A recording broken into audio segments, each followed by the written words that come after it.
खामोश गांव था जो सरसब्ज पहाड़ियों के दरमियान बसा हुआ था। इसी गांव में एक नरम दिल लड़की रहती थी जिसका नाम आयला था। आयला दूसरी बच्चियों जैसी नहीं थी। जब बाकी बच्चे खेलते और हंसते वो अक्सर अकेली खेतों के किनारे बैठकर हवा को सुनती रहती। लोग कहते थे हवा बोल नहीं सकती, लेकिन आयला को यकीन था कि हवा ज़रूर बोलती है। हर शाम वो अपने घर के पीछे छोटी सी पहाड़ी पर चढ़ जाती, आंखें बंद करती और आहिस्ता सी कहती, आज के राज मुझे बताओ। एक दिन हवा ने जवाब दिया। एक नरम गरम हवा का झोंका उसके गिर्द ऐसे लपटा जैसे कोई गले लगा रहा हो। और पहली बार आयला ने एक आवाज़ सुनी, नरम पुरसुकून और जादुई। मैं तुम्हारा इंतज़ार कर रही थी। आयला का दिल तेज़ी से धड़कने लगा। तुम कौन हो? मैं इस वादी की हवा हूँ। उस दिन के बाद आयला और हवा की दोस्ती हो गई। हवा इसे दूर दराज पहाड़ों, छुपी हुई झीलों और उन जगहों की कहानियाँ सुनाती जहाँ कभी कोई इंसान नहीं गया था। आयला हंसती, सुनती और ख्वाब देखती, लेकिन गांव के लोग उस पर यकीन नहीं करते थे। ये बहुत अकेली रहती है, ये हम सब के वहम है। एक दिन गांव पर एक बड़ी मुसीबत आ गई। शदीद कहत पड़ गया, नदी नाले खुश्क हो गए, खेत सूखने लगे, लोग डर गए। हमें ये जगह छोड़नी पड़ेगी। आयला खामोश खड़ी खुश्क ज़मीन को देख रही थी।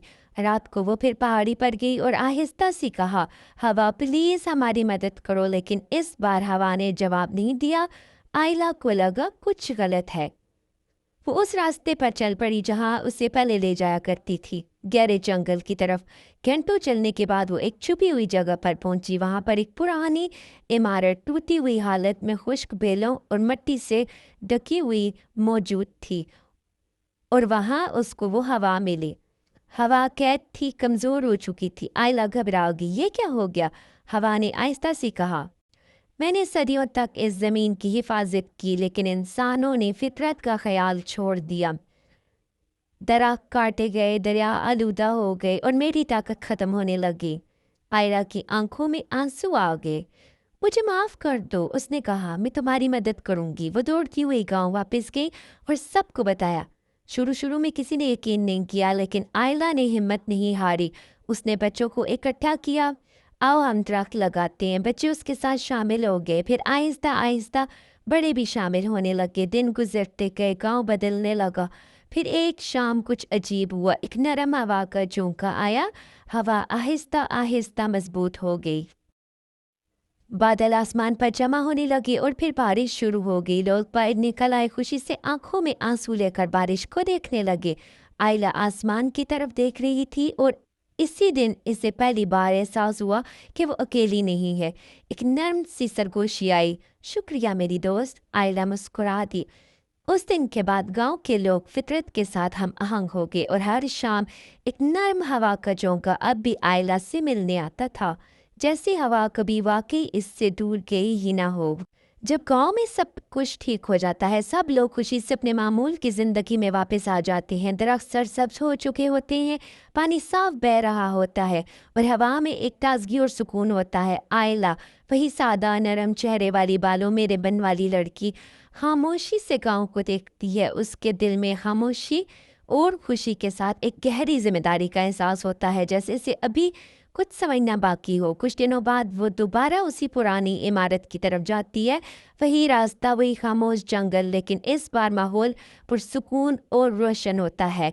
उस इमारत के अंदर दाखिल होते ही उसे एक कमज़ोर सी बिल्ली नज़र आती है। उसकी सांसें हल्की और आंखें थकी हुई होती हैं, जैसे वो बहुत कुछ सह चुकी हो। आयला फौरन इस बिल्ली के पास जाती है और नरमी से उसको अपनी गोद में उठा लेती है। वो आहिस्ता आहिस्ता उसके सर पर हाथ फेरती है और उसे पानी पिलाती है। उसकी आंखों में फिक्र और मोहब्बत दोनों होते हैं। बिल्ली आहिस्ता आहिस्ता हिलती है और अपनी कमज़ोर हालत आयला को बयान करने की कोशिश करती है, जैसे वो उसको कह रही हो कि जब हवा कमज़ोर और बेतरतीब हो गई थी तो उसके साथ भी यही हुआ था। उसे सांस लेने में मुश्किल हो रही थी और वो आहिस्ता आहिस्ता कमज़ोर पड़ गई। आयला ये सुनकर बहुत मुतासिर होती है और उसे एहसास होता है कि फितरत के हर हिस्से का एक दूसरे से गहरा ताल्लुक़ है। अगर एक चीज़ मुतासिर हो तो उसका असर सब पर पड़ता है। फिर हवा आहिस्ता सी वहाँ आती है, इमारत के अंदर नर्म रोशनी और हल्की सरगोशी के साथ, और आइला के गिर्द घूमने लगती है। वो नरमी से कहती है कि फितरत का तवाज़ुन ही असल ताकत है। इंसान, जानवर, हवा और ज़मीन सब एक दूसरे से जुड़े हुए हैं। आइला वादा करती है कि वो हमेशा इस तवाज़ुन को बरकरार रखने की कोशिश करेगी। आहिस्ता आहिस्ता बिल्ली में ताकत आने लगती है, उसकी सांसें बेहतर होने लगती हैं और वो सुकून महसूस करती है। आइला उससे साथ ले जाती है, उसको दूध पिलाती है। वो दोनों इमारत से बाहर निकलते हैं। बाहर सब कुछ पहले से ज़्यादा खूबसूरत लग रहा होता है। हवा हल्की सी चल रही होती है और दूर गांव में सब कुछ अमन और खुशी से भरा होता है, जैसे फितरत खुद मुस्कुरा रही हो। जब आयरा उस कमज़ोर बिल्ली को अपनी गोद में लेकर उसकी देखभाल करती है, उसकी आंखों में जो खुलूस मोहब्बत और हमदर्दी होती है, वो बिल्ली के दिल को छू जाती है। आहिस्ता आहिस्ता बिल्ली एक अजीब सी तब्दीली महसूस करने लगती है। अचानक एक तब्दीली सी आने लगती है और उसकी आंखों में एक चमक पैदा होती है और उसके गिर्द एक नाम सी रोशनी फैलने लगती है। उसकी आंखें चमकती हैं। ये कोई आम तब्दीली नहीं, बल्कि एक जादुई एहसास होता है, जैसे फितरत खुद उसकी नेकी को पहचान रही हो। अचानक वो बिल्ली अपनी असली शक्ल की बजाय एक खूबसूरत नौजवान में बदल जाती है, जिसका चेहरा नरम, आंखें पुरसुकून और शख्सियत बावकार होती है।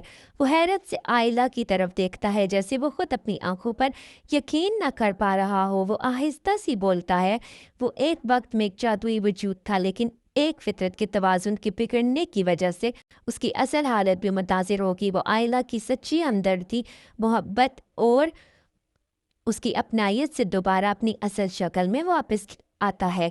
वो नौजवान आइला का शुक्र अदा करता है और कहता है कि उसने ना सिर्फ एक जान बचाई, बल्कि फितरत के तवाज़ुन को दोबारा बहाल करने में भी अहम किरदार अदा किया। आइला मुस्कुराती है, लेकिन वो आजिज़ी से कहती है, ये सब उसकी नहीं बल्कि फितरत और उसके असूलों की ताकत है, उसके नरम दिल का सिला है। नौजवान को आइला की सादगी, खुलूस और हमदर्दी से गहरा लगाव हो जाता है, लेकिन वो इस बात को भी समझता है कि असल खूबसूरती इंसान के किरदार और नीयत में होती है, ना कि सिर्फ शक्ल में। फिर हवा आहिस्ता से उनके गिर्द घूमती है, जैसे वो इस नए ताल्लुक और उसकी खूबसूरती की हकीकत की गवाही दे रही हो। मंदिर की फ़िज़ा रोशन और पुरसुकून हो जाती है और बाहर गांव में भी सब कुछ पहले से ज़्यादा खूबसूरत और मुतवाज़न महसूस होता है।